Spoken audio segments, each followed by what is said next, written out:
Hello everyone, today we're gonna see how to set up Yitahome shoe box. Firstly, carefully remove the shoe box from its packaging and ensure all parts are included.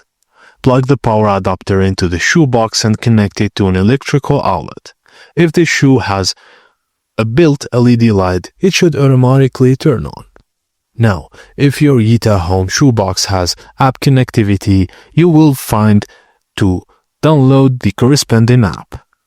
Open the app once it's installed and follow the app's instructions to pair the shoebox with your phone via Bluetooth or Wi-Fi. Make sure your phone's Bluetooth or Wi-Fi is enabled. If your shoebox has LED lights or other smart features, use the app to customize the lighting.